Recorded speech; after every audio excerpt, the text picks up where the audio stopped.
दामिनी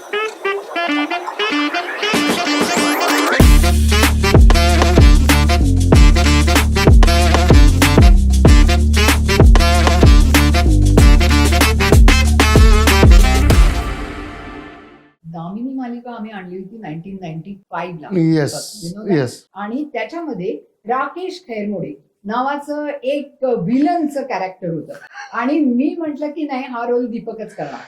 म्हणजे हिचं किती प्रेम आहे मित्रावर बघा. विलन विलन म्हटल्यावर दीपकच करणार. पण गंमत म्हणजे हा इतका देखणा यंग असा एकदम, आता पण यंगच आहे पण तेव्हा जास्त यंग होता. Yes of course. खूप वर्ष हे बघ ना सुळे आलेत पांढरे. ते तू ठेवलेस ते डाय केलेले. नाही नाही नॅचरल आहेत एकदम. तर एनिवेज ती मालिका जी होती त्याच्यामध्ये ह्यानी जे कॅरेक्टर केलं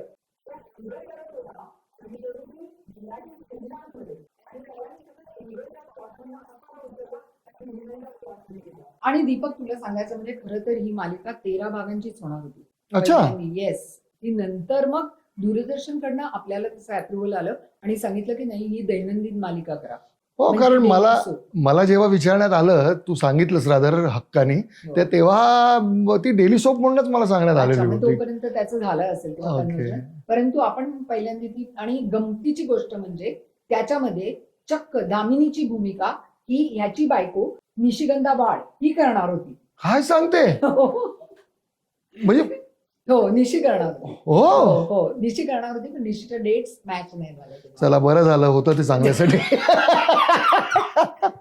तर निशी दामिनी आणि हा राकेश खैरमोडे म्हणजे villain. म्हणजे खऱ्या आयुष्यातही मी विलन आणि रीलच्या आयुष्यातही मी विलन. नाही पण गंमत म्हणजे त्याच्यामध्ये हा इतका देखणा, मी तुम्हाला त्याचा फोटो तुम्ही आता बघायला स्क्रीनवरती, इतका देखणा दिसत होता आणि हा चक्क तेव्हा मराठी चित्रपटांचा मेन लीड हिरो होता. म्हणजे इथे तो हिरो करत असताना त्यांनी हे म्हणजे काय म्हणायचं ते आव्हान त्यांनी स्वीकारलं आणि त्यांनी राकेश खैरमोडे हे विलनचं कॅरेक्टर केलं आणि त्या विलनच्या कॅरेक्टरमध्ये सुद्धा तो इतका खरा उतरला की चक्क महाराष्ट्रातल्या तमाम, मी बघितलं म्हणते त्यांना, पण अशा जवान मुली ज्या होत्या ना त्या सगळ्या ह्याच्यावरती मरायच्या आणि हा मला येऊन ते सगळे किस्से सांगायचा की तुला माहितीये कांचन आज काय झालं, मला नाही हा इथे बोलावलेलं होतं, तिथे बोला, कधी औरंगाबादला, कधी कोल्हापूरला, कधी साताऱ्याला, कधी अजून नागपूरला, अशा सर्व अक्षरशः महाराष्ट्राच्या सगळ्या जिल्ह्यांमधनं याला अनंत पत्र यायची. तुम्हाला खोटं वाटेल 2-2 गोण्या भरून पत्र यायची. येस गोण्या म्हणजे ते गहू तांदूळ भरतात ना. मला तुझी कॅबिन आठवते ना, त्याच्यात ठेवलेली ती पत्रांचा गठ्ठा असायचा. आणि खरंच कांचन सांगू तर तू म्हणालीस की वेगळं आव्हान वगैरे, मी ती मालिका घेतली फक्त तुझ्या शब्दा खातर. मी कुठलंही असं कॅल्क्युलेशन वगैरे काहीही नव्हतं. हां, प्रत्येक कलाकाराला म्हणजे ओके चॅलेंज आवडते.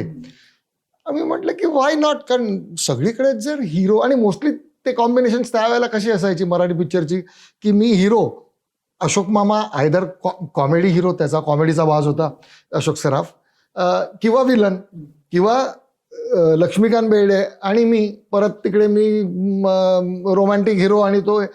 तर त्यामुळे इनफॅक्ट तू माझ्यातला कलाकार तिकडे जागृत केलास ऍक्च्युली. असं क्रेडिट तुला दिलं पाहिजे.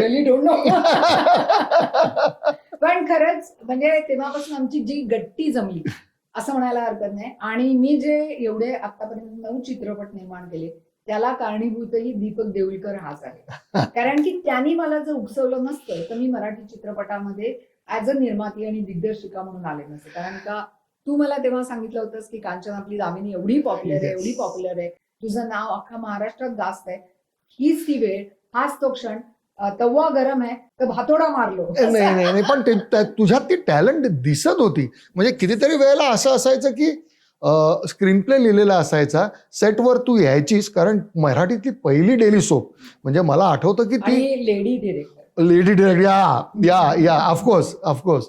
तर येऊन तू ज्या अशी लिलया आनंदाने हसत हसत सगळ्यांची खेळीमेळीनी, ओके हे असं आहे का बरं, कधीही तुझ्याकडनं, म्हणजे मी तोंडावर तारीफ नाही करत आहे, त्यावेळेलाही मी कितींदा तरी तुला बोललो होतो की नाही कांचन हे असं नाही वाटत, हे असं आलं तर कोलोक्युअली, तर तू ऑलवेज सगळ्यांना फ्री हँड दिलेला होतास. तर त्यामुळे ना ती भट्टी जमली. भट्टी झाली. आणि असं जे वाटत होतं की ओके मालिका पहिल्यांदी पण पहिल्याच याच्यात पिकअप झाली होती. एक्झॅक्टली आणि फर्स्ट गाणं वीक कसलं होतं. टायटल सॉंगला लोक सांगतात. मी तुला एक किस्सा तुला सांगू. खोटं वाटेल, कविता कृष्णमूर्तींनी ते गाणं गायलंय आणि अशोक पत्कींनी ते संगीतबद्ध हा, केलेलं हा. होतं आणि लिहिलेलं होतं शांताराम नांदगावकर. येस येस म्हणजे व्हॉट स्टॉलवर्ट नेम्स.